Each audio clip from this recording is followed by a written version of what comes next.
Esta semana aquí en Washington se celebró de nueva cuenta una sesión conjunta del Congreso para invitar a un líder extranjero a pronunciarse ante el Congreso estadounidense. En esta ocasión fue el presidente de Ucrania, Vladimir Zelensky, quien se dirigió a esto que es la manera en la que el Congreso estadounidense, por un lado,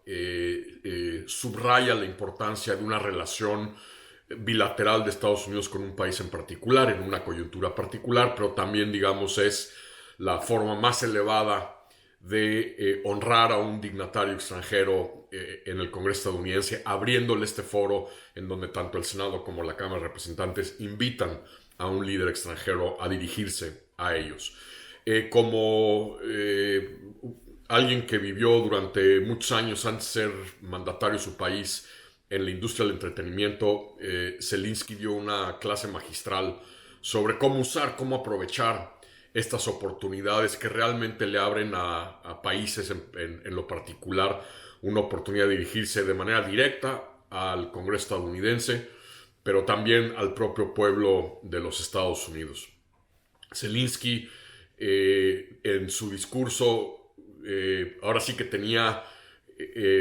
mensajes para diferentes audiencias, perfectamente consciente de a cuáles distintas audiencias, a los republicanos, a los demócratas, a la administración, a los dos partidos, a la sociedad estadounidense, a los conservadores, a los liberales. Usó su discurso con referencias a Pearl Harbor, a los ataques del 11 de septiembre, a la lucha de Europa contra el nazismo en la Segunda Guerra Mundial, es decir, invocando una serie de hitos históricos, de momentos emblemáticos de la historia de los propios Estados Unidos de América, evidentemente haciendo un símil con lo que vivió Estados Unidos en su momento con el ataque japonés a Pearl Harbor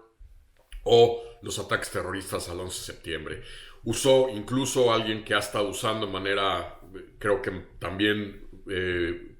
muy eficaz,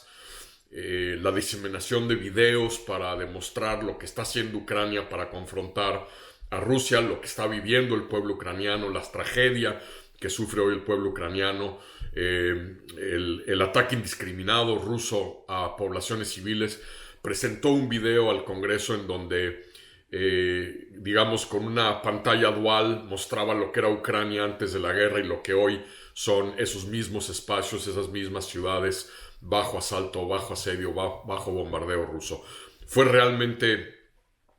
un momento muy importante en la estrategia ucraniana para seguir generando apoyo estadounidense, si bien el objetivo central que buscaba Zelensky con su discurso, que era lograr el apoyo estadounidense a una zona de exclusión aérea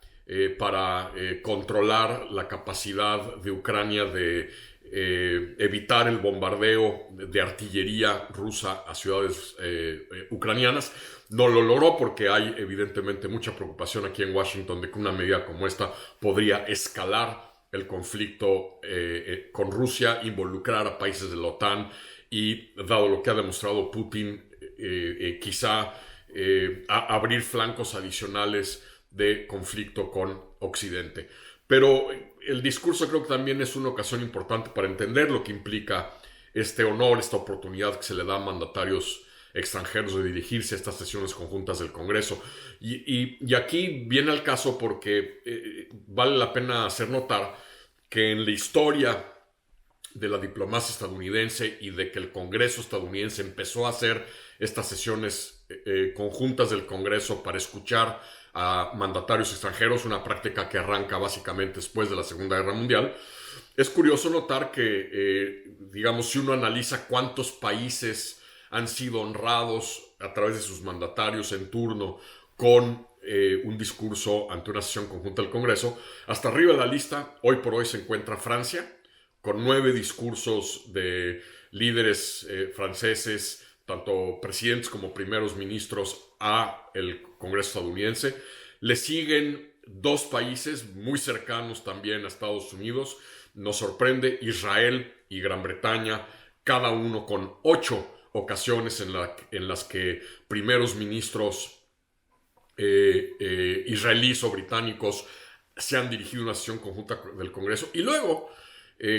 creo que esto es importante para nuestra audiencia en México, el país que le sigue en tercer lugar es México con 7, es decir, 7 mandatarios mexicanos en distintos momentos de la historia de la relación bilateral han tenido la oportunidad de usar este foro para dirigirse directamente al Congreso y avanzar la agenda bilateral entre México y Estados Unidos. Diversos presidentes mexicanos lo han usado para empujar temas muy particulares de la agenda. Carlos Salinas lo hizo en su momento para cabildear, para hablar de la importancia de que se avanzara en la negociación y eventual ratificación del Tratado de Libre Comercio de América del Norte, el TELECAN. Vicente Fox lo usó para cabildear a favor de una reforma migratoria integral y subrayar la importancia de la transición de un régimen de partido único que había gobernado México durante 70 años a una alternancia cuando vino precisamente 4 o 5 días antes de los atentados terroristas del 11 de septiembre. En esa visita a Estado a Washington, Felipe Calderón lo hizo en su momento para subrayar la importancia de que Estados Unidos asumiera este principio de responsabilidad compartida, uno de los paradigmas fundamentales de la relación bilateral, y para exigir a Estados Unidos mayores esfuerzos para prevenir el tráfico de armas estadounidenses hacia territorio mexicano. Y es relevante también hoy porque ya van 2 sexenios, el de Peña Nieto y ahora el de López Obrador, en donde no han sido invitados a pronunciar un discurso los mandatarios mexicanos durante el sexenio pasado y ahora este. Peña Nieto nunca fue invitado a dar un discurso ante una sesión conjunta del Congreso. López Obrador no ha sido invitado, y dado cómo van las cosas y cómo han ido las cosas, no se prevé que esto ocurra, sobre todo con una bancada demócrata que sigue molesta, contrariada y sorprendida por toda una serie de posicionamientos del presidente mexicano, no solo con respecto a la relación con el Partido Demócrata, la elección de Biden, el posicionamiento del observador con Trump, sino ahora también muchas interrogantes que ha abierto la posición mexicana con respecto a Ucrania. Pero no hay que dejar de subrayar este ritual, la importancia que tiene como una oportunidad para que los países se puedan dirigir directamente a un actor fundamental, que es el Congreso estadounidense, en la huella que tiene Estados Unidos en el mundo en materia de política exterior. Y como ustedes verán por la lista, el país que por ejemplo le sigue a México en cuarto lugar es Alemania, Irlanda, con 6 ocasiones en las que sus líderes han sido invitados a dirigirse al Congreso. Creo que es una señal, primero, de que estos son países que Estados Unidos considera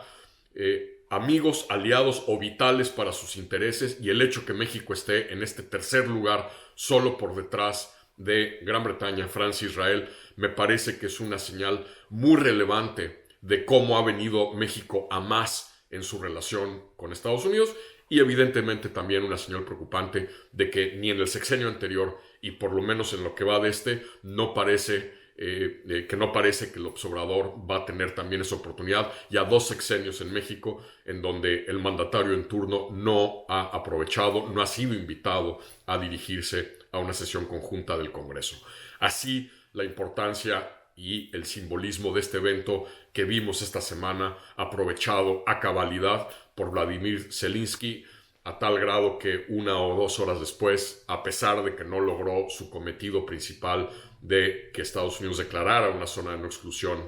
exclusión aérea en Ucrania,